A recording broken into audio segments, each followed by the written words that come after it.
My name is Afton Osterberger, and I am a physical therapist at Keystone AEA, and I provide physical therapy services to children birth to age 21.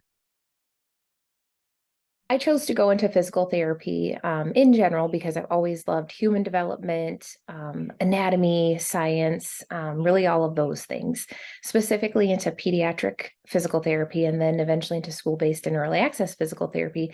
That desire just came from really loving the world of education. I almost left physical therapy school because I thought, gosh, I don't know if this is the right fit for me. I think I really want to go back to school and get into education instead. Instead of doing that, though, because I've always loved science and anatomy, I found out that I could mesh those two worlds together. And so that's how I got into the world of school-based physical therapy, which at Keystone also means that we get to serve our teeny tiny little ones in early access as well. I would say specifically to physical therapy in the world of early access, the advice that I would give new professionals would be that you have to know all of the things physical therapy, but you also really have to know how to work on a team and how to collaborate, how to support and empower parents so that they can do all of the things that maybe we would be able to do.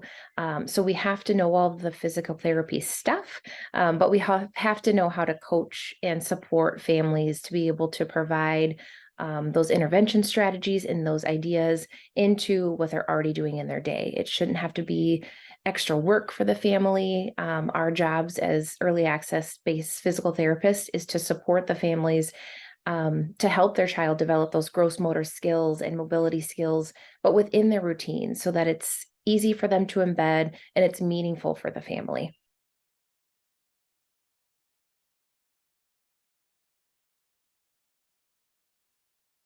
So when working on an IEP and IFSP team, it is so important to be a collaborative team member.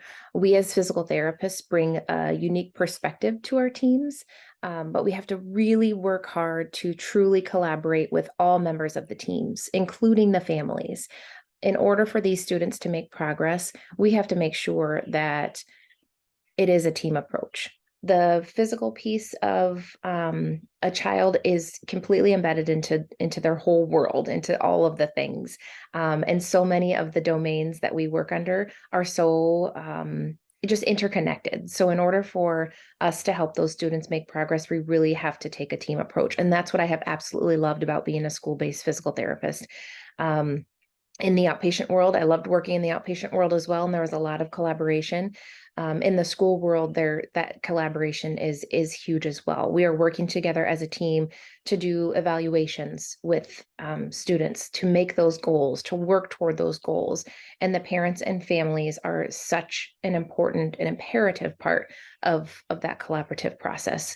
We may know physical therapy and development and all of those things really well, but the families and the parents know their children the best. They know their routines the best. They know what works in their day. So in order for us to make progress with those students, we really have to work as a whole team, including the families and the parents, to support those kids in making progress. So in addition to providing IFSP and IEP services, we do also have to make sure that we're documenting those services. The documentation process is truly a collaborative process with our families and our teams. So we are currently utilizing what is called the Achieve system in the state of Iowa. It is a system where we can document our evaluations, the students then IFSP or IEP, once we've determined that the student is eligible. Within that document, we do write goals and we talk about how we're going to progress monitor. And that truly is a collaborative effort. When we talk about the IFSP, we're sitting down with the families and we're developing those goals together. When we think about IEPs, we're sitting down with the school team and we're really thinking about the student's day.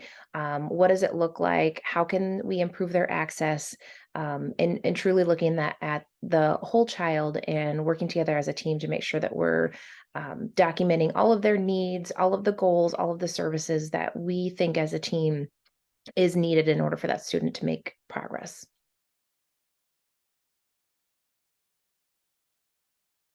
I think something that would be important for new physical therapists who are entering the world of early access or school-based physical therapy to know would be that you have to know all of the physical therapy stuff. You have to know anatomy, you have to know the development, you have to know how to support students in learning new gross motor skills and mobility and things like that.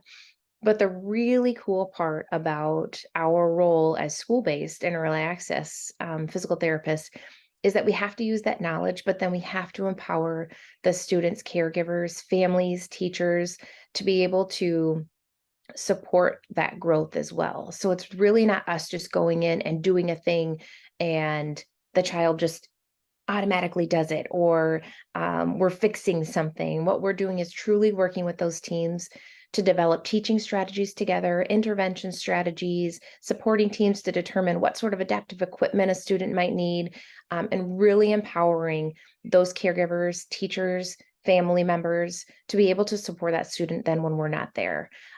So while you have to know all of the PT stuff, you also really have to know how to work with a team and to collaborate and communicate, and really work to empower those caregivers.